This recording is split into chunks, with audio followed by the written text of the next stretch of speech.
that igloos can keep you warm even though they are made up of snow?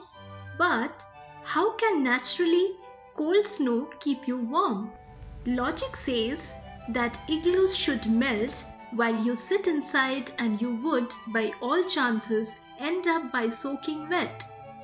Then you would probably turn into a human icicle and freeze to death because of the low temperatures and harsh winds. However, living in an igloo is not nearly as hard or as dramatic as you might think. Igloos are so awesome to live in that some of the finest and most expensive hotels in the world are made using the same technique. But before we get to the secret of igloos, make sure you drop a like and consider subscribing to the channel. What makes igloos so special? The idea behind building igloos is so simple. They are built out of large pieces of compacted snow, which are cut into smaller blocks and stacked to form a spiral shape. Now, what is compact snow? Compact snow is 10% frozen water and 90% air, and we all know that air is a bad conductor of heat. Since snow is famous for such amazing insulating properties, it's perfect for building shelters in the wild. You have probably seen movies where people are stuck in the middle of nowhere during the winter. So they decide to dig a hole and stay warm.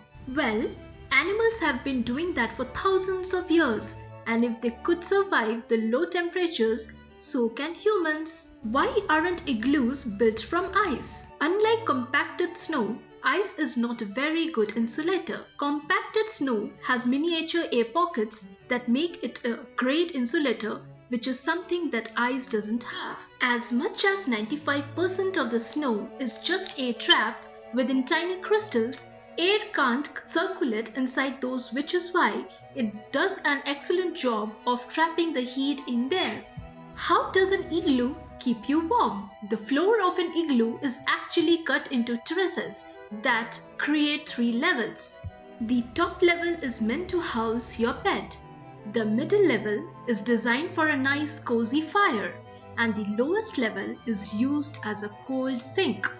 The lowest terrace is almost always used for the entrance, as it keeps the cold air down while the warm air stays higher and keeps your bed and igloo warm.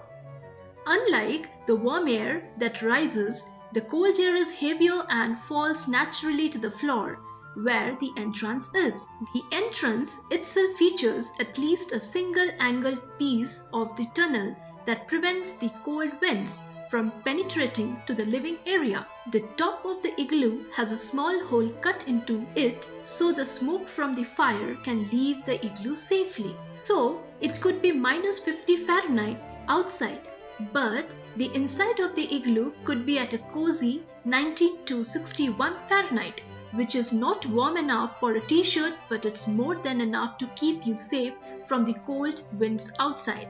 Do you know the science behind the igloos?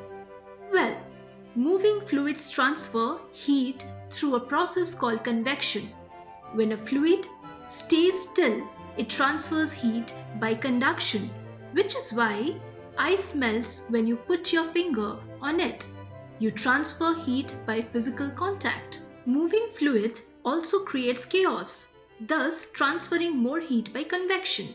Since ice is not that thermally conductive, an igloo works by stopping heat from being transferred into the surroundings, no matter how low the temperature on the outside is. Essentially, the unmoving air and the ice act as super effective insulators. Kids, do you know how to build the best igloo?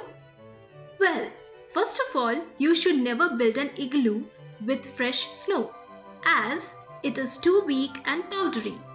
The crunchier the snow, the easier you can form shapes with, such as blocks for building an igloo. A proper igloo should always have walls that are equally thick from top to bottom, built in a spiral until the curved roof is done. The spiral ensures that blocks stay in place by leaning on each other, and if you get the balance right, you can even stand on top of the igloo. It's amazing what you can achieve with snow. So kids, If you ever find yourself lost in the wild during the winter without any tools that would help you survive, start by digging a hole in the snow.